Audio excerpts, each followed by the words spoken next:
Welcome to my channel. இன்னைக்கு என்ன video பார்க்க போறோம்னு பார்த்தீங்கன்னா பேஜன் டிசீஸ் ஆஃப் போன் தான் பார்க்க போறோம். இதுக்கு இன்னொரு பேரு ஆஸ்டைட்டிஸ் டிஃபார்மன்ஸ். ஓகேவா, இது வந்து ஒரு rare disease of unknown etiology. எதனால வருதுன்னே நம்ம கண்டுபிடிக்க முடியல. மெயினா வந்து characterized by enlargement, softening and deformity of several bones வந்து நடக்குது. இதுதான் வந்து பேஜன் டிசீஸ் ஆஃப் போன்.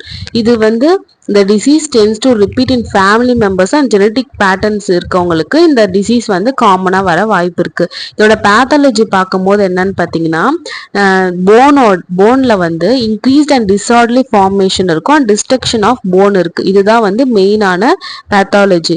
இந்த டிஸ்ட்ரக்ஷன் இருக்கும் போது என்ன ஆகும்னா இன்க்ரீஸ் இந்த number and activities of the osteoclasts ஆக்டிவிட்டியும் நம்பரும் வந்து இன்க்ரீஸ்ட் ஆகுது.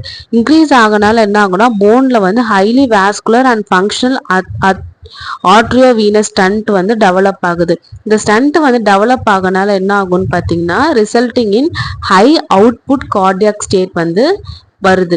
இந்த ஹை அவுட்புட் கார்டியாக் ஸ்டேட் வரனால என்ன ஆகும்னா மேரோ வந்து replaced by highly vascular fibres டிஷ்யூவால மேரோ வந்து ரீப்ளேஸ் ஆகுது. மேரோக்கு பதிலாக ஹைலி வாஸ்குலர் ஃபைபர்ஸ் டிஷ்யூ வந்து வருது. இது என்ன எங்க மெயினா இருக்குன்னு பார்த்தீங்கன்னா எங்க பார்ட்ஸ் மெயினா அஃபெக்ட் ஆகுதுன்னா பெல்விக்ஸ், ஃபீமரு, ஸ்கல்லு, டிபியா அண்ட் வெர்டிப்ரே. இதுதான் வந்து மெயினா அஃபெக்ட் ஆகிற இடம். Pathology of osteitis deformans. இப்போ கிளினிக்கல் ஃபீச்சர் வந்து பார்த்தீங்கன்னா மெயினா எங்க பெயின் இருக்குன்னா வெயிட் பியரிங் ஏரியால தான் பெயின் இருக்கும். அது கூட progressive enlargement of the skull வந்து ப்ரொக்ரெசிவா என்லார்ஜா இருக்குது. டிஃபார்மிட்டிஸ் வந்து அதிகமா இருக்கும்.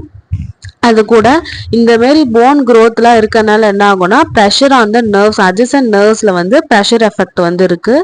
போன்ஸ்லாம் வந்து திக்கண்ட் ஆகுது. ஃபீமர் டிபியால வந்து போவிங் சென்சேஷன் வந்து நடக்குது. அடுத்த டெஃப்னஸ் இருக்கு. ஆப்டிக் அட்ரோஃபி அண்ட் பேராப்ளேஜியா வந்து இது லேட்டர் ஸ்டேஜ்ல தான் வந்து இந்த கண்டிஷன் வருது. சீரம் ஏஎல்பி வந்து எலிவேட்டடா இருக்கும். யூரினரி ஹைட்ராக்சி ப்ரோலைன் வந்து இன்க்ரீஸ்டா இருக்கு. இதோட காம்ப்ளிகேஷன் வந்து பார்த்தீங்கன்னா ஃப்ராக்சர் தான் வந்து மெயினான காம்ப்ளிகேஷன். இது கூட வந்து ப்ரொக்ரெசிவ் டிஃபார்மிட்டிஸ் வந்து இருக்கு. கிரேனியல் நர்வ் பால்சி வந்து இருக்கு. ஏன்னா கம்ப்ரெஷன் எஃபர்ட்னால ஸ்பைனல் கார்டு கம்ப்ரெஷன் இருக்கு. அப்புறம் டீஜெனரேட்டிவ் ஜாயிண்ட் டிசீஸ்.